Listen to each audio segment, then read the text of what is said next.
Therapy is a safe space for us both to grow. There's nothing that empowers me more with our community than just being who I am. Yeah.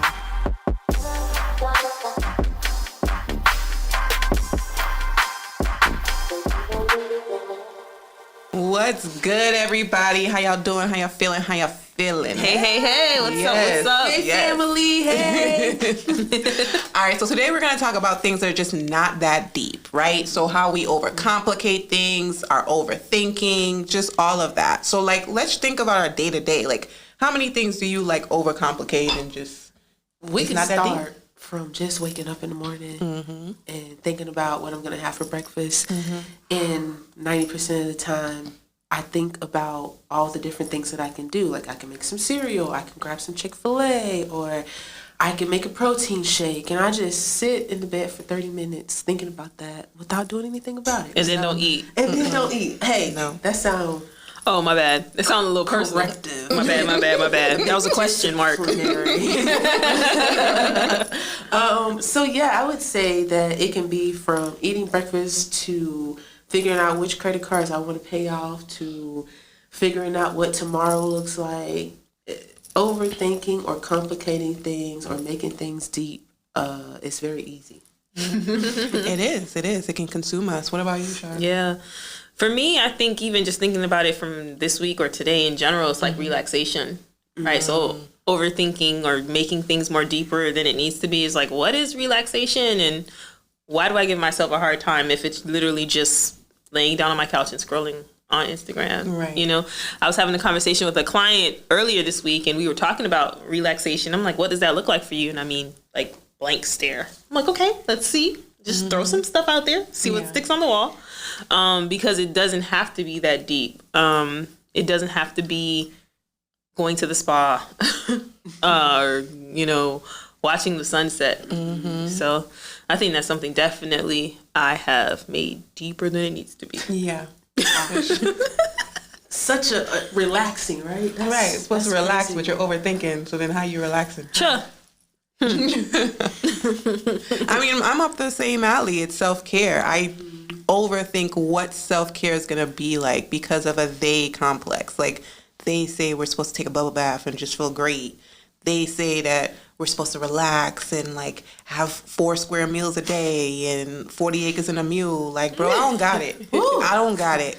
And I don't know how to... I don't even want... I just want half. Maybe. I'm not even an overachiever. Just keep it simple. Like saying oh, I'll take a bubble bath, but I don't like bubble baths. I don't even like being in the bath. It's just, it's a lot. So it's just kind of understanding that self-care can just be nothing. Yeah. Literally can just be sitting on the couch watching TV all day. That's self-care. Right. That's awesome. So when you think about therapy and how we complicate things, or even when clients come in and they overcomplicate therapy, what do you think? Because sometimes it's not that deep.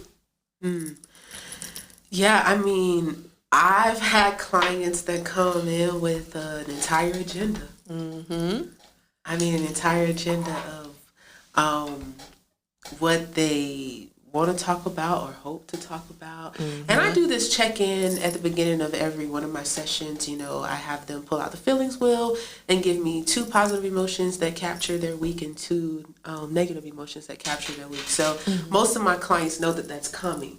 So that part is okay. But when you come in and then, here's the really overthinking part when you try to do my job. Facts.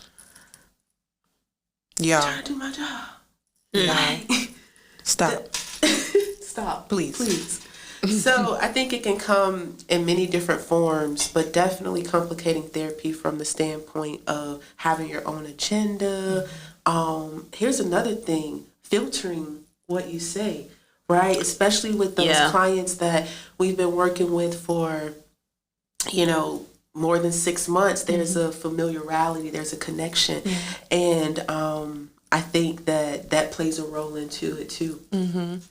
Yeah. Going off of that, it's funny that you say that. A lot of clients say this to me, and I don't know if you all experience this or if our audience can relate, but clients who say, I don't know what you're doing today, dog, but we not crying. Right. We not on that soft stuff. I'm like, I didn't, because I know what you up to. Put your tissues away. I'm like, hey, I have this theory in my practice where I will, in the first session, I will introduce a tissue box. Okay? So basically what I tell them is that I will not give you a tissue because I don't want it to be perceived that I'm trying to stop your flow. Yeah. Right? Like, oh my God, please stop. I'm uncomfortable. That's not what I'm trying to do. So it's here in case you want it. I'm not afraid of snot and tears or any of those things. I'm comfortable. I see it. It's not about me. Yeah. But if you want it, it's here. Right? So I go through that spiel with them. Cool. Every other session, I don't know what put this tissue box away. I ain't gonna be crying. And every time they cry. They about to fight you. So not only get mad. I can't stand you. I ain't do nothing. You came and you keep coming to see me. I don't know why. Right, crying ain't that deep, y'all. You know? So when you talk about like complicating therapy and then being filtered or having an agenda, the other thing too is like choking the process as well. Just if you're gonna cry, cry. If you're not gonna cry, that's okay too. Like we're not the big bad wolf trying to make you cry. So I see that in my practice. You're better than me. I don't give tissue boxes. I actually hide the one in the office.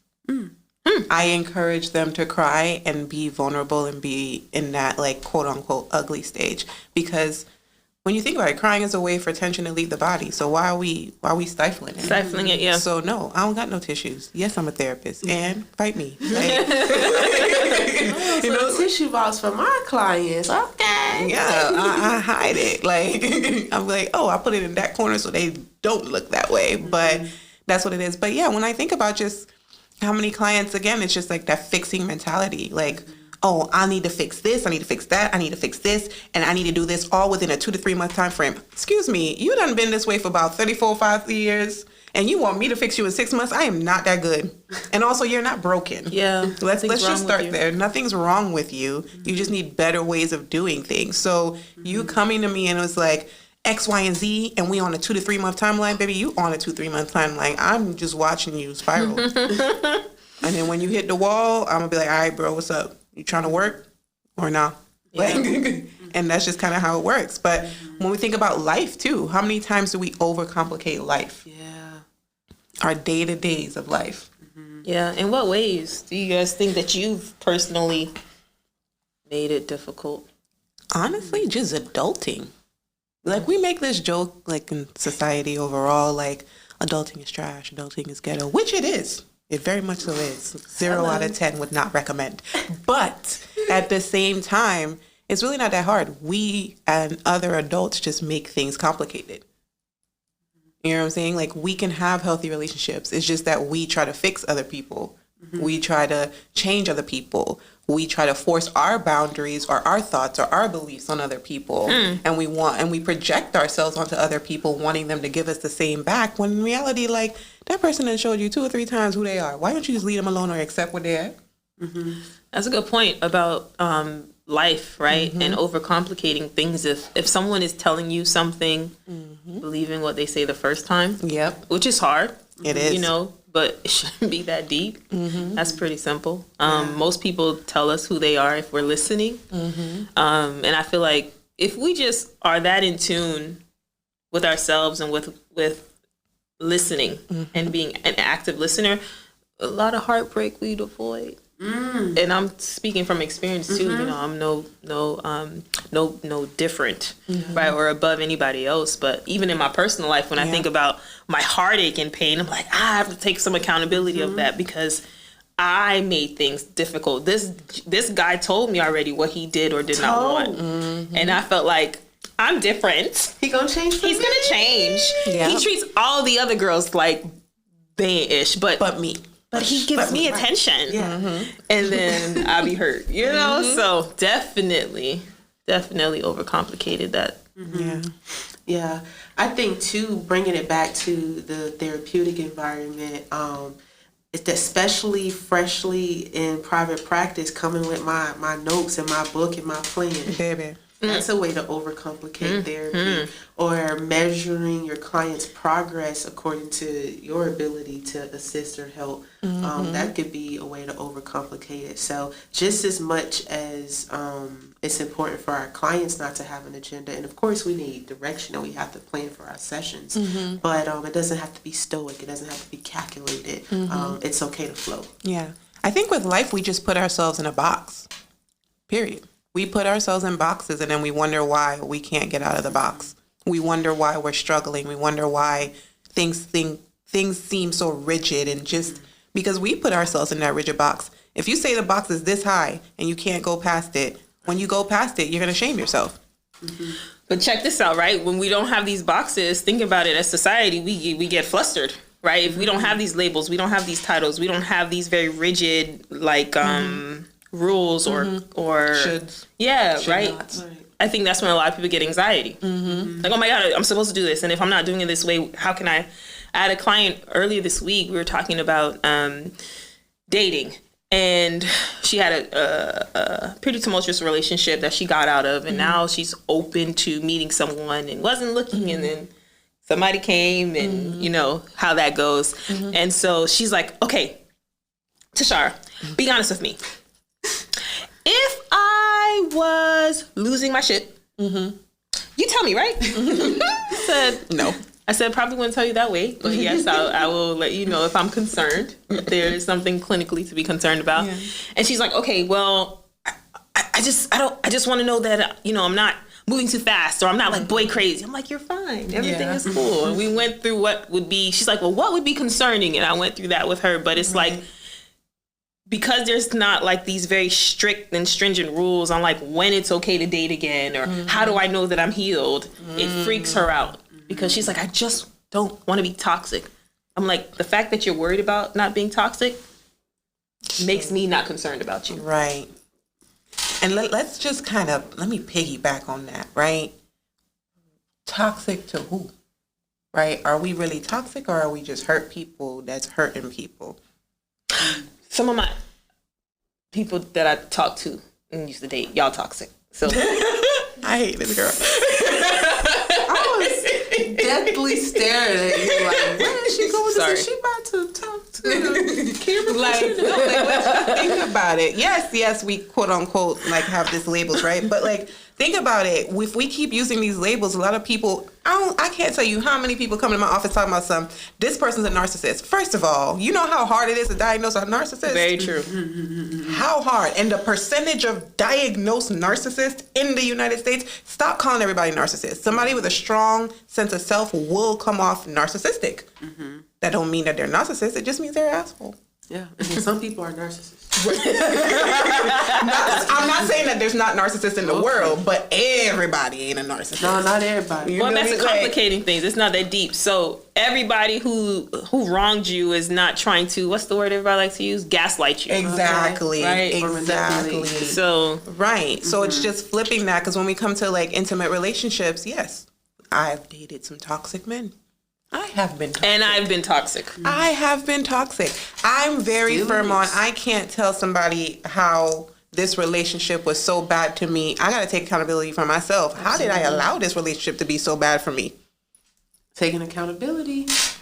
Because I don't got no beef with nobody. It is what it is. It ended. Am I sad? Yes. Do I go through a little depression, heartbreak, grief, all that good stuff that I'm supposed to go through? Absolutely. Yeah. But at the same time, I also did it to myself, so I'm never going to have that animosity or resentment towards that person. There may be a lack of closure in certain aspects, but, you know, that's about it. Yeah.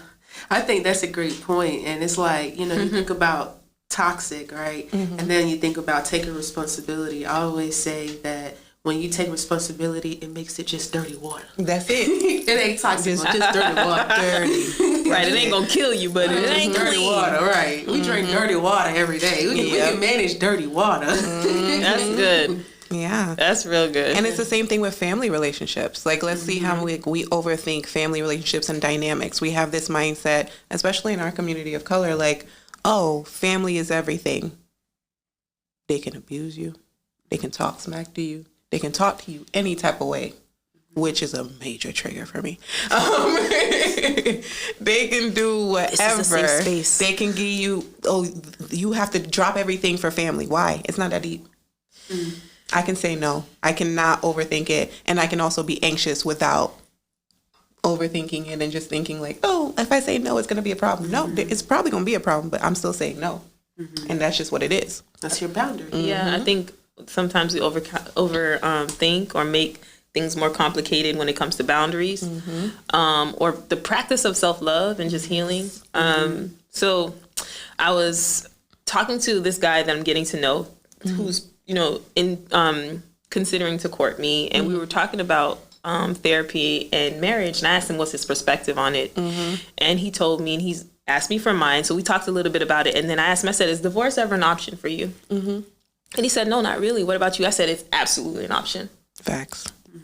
I want you to know that I value myself, so I'm not going into a potential marriage looking to be divorced, but I won't take no foolishness. At all. Right? And so when it comes to boundaries, whether it's with romantic relationships, friendships, partnerships, or family, knowing your self-worth is knowing I can love you, but I also love myself for myself more. Facts. And there's nothing that I'm going to take that's going to go against the way I'm going to treat myself.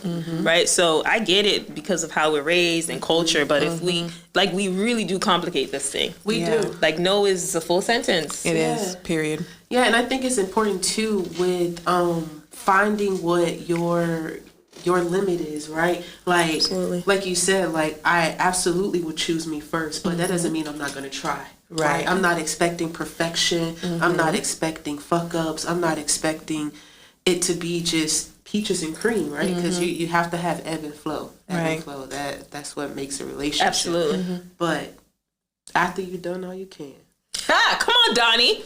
stand. What would you do? Yes. When you're done.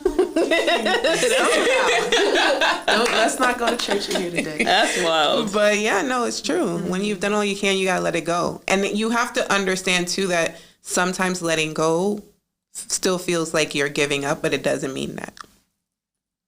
Right? So I was like watching, I was like doom scrolling while I was waiting for y'all to come on here.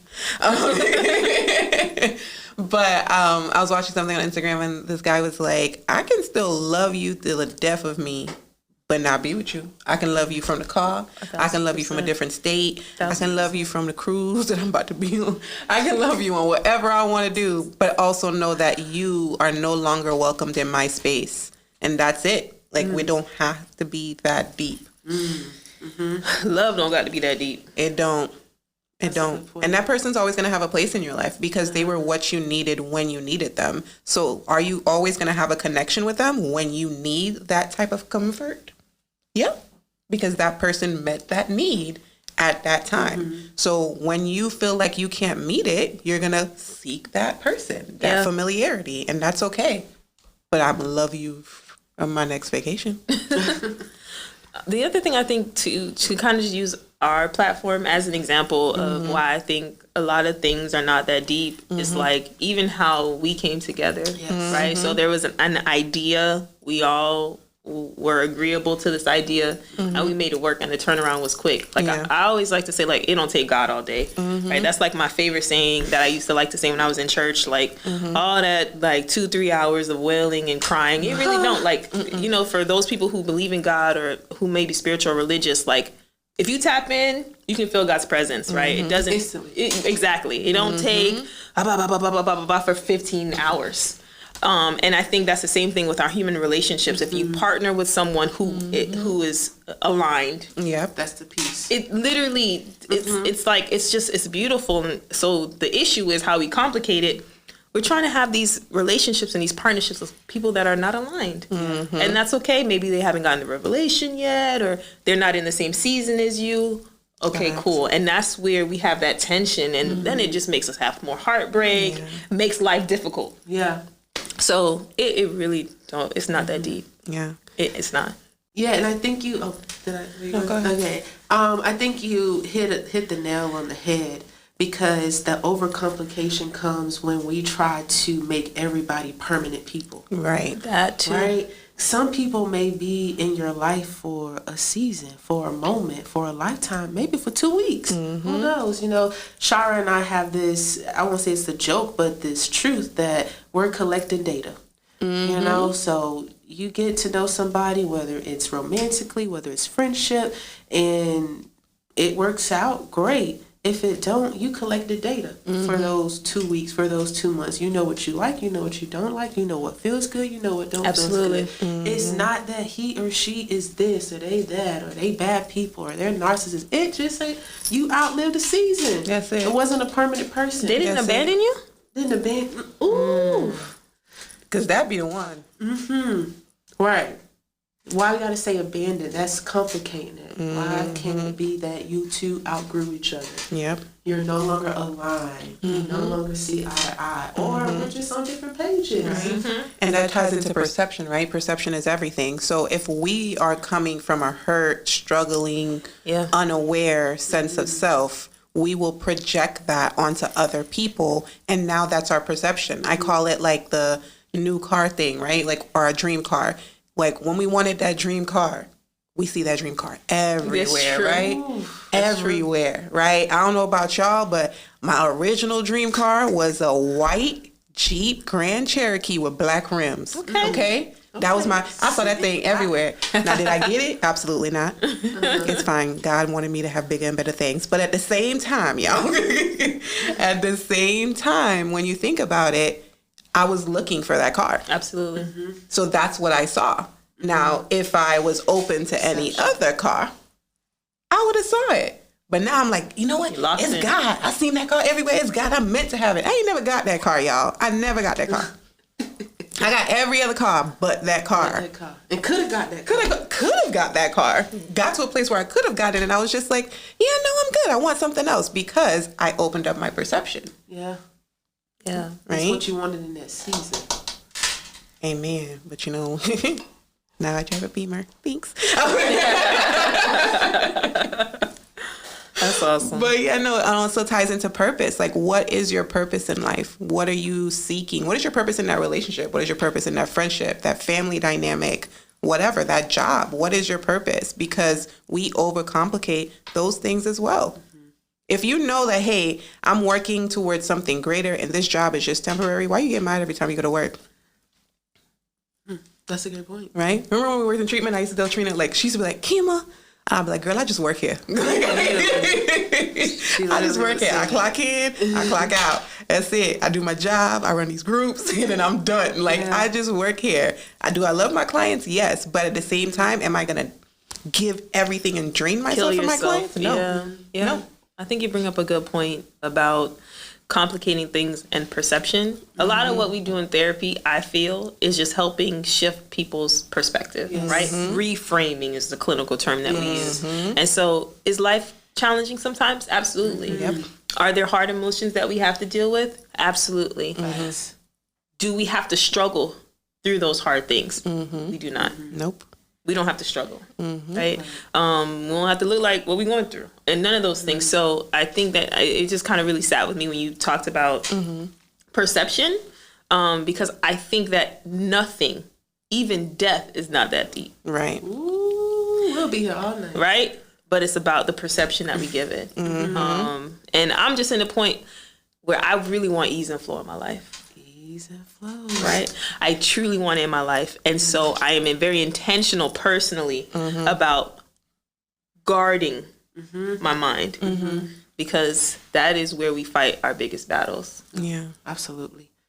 And I think, too, with that purpose piece that you mentioned, you know, like, what is your purpose? Sometimes your purpose is just to show up. That's it. You know, y'all remember me talking about Claudia in the last episode. That's my therapist. And she told me one time, she was like, Trina, what if in your next connection with, you know, whomever you date, what if you didn't show up leading with what you can do? We know you're smart. We know you're talented. We know you can fix this and fix that. You can help them get the credit right. You can do. What if you just come as Trina? Give somebody an opportunity to just love you because of you, right? Not what you can do.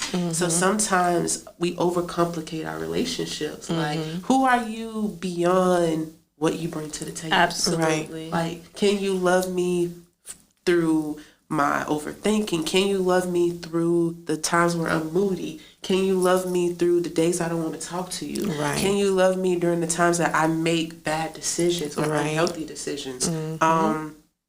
Through all of that. And then what I can do is the cherry on the top. Right. Absolutely. And I think that's all tied to like attachment styles and everything else. Like wanting to show our worth and prove ourselves and why we're worthy of being loved. Right. But even that's not that deep. Not that deep. Because if I'm giving myself all the love, whatever love you give me is just a cherry on top, like you said. Like, so it's really not going to be that deep because my love for myself will exude in my presence with you and our day-to-day interactions, in my boundaries with people, in my how I carry myself at work, how I carry myself at the grocery store when I go to Trader Joe's and people just be staring at me looking at flowers. Like, it will exude because I want my peonies. So, I mean, at the end of the day, it's just kind of coming full circle and realizing that we, as humans, overcomplicate things because of our own lack and sense of self. Yeah, that's a good point. Absolutely. You know? So, I don't know. Just telling y'all, everything you're stressing about is not that deep. Not at all. All right. Ease and flow. Thanks for rocking with us. We'll catch you on the next episode, guys. Bye.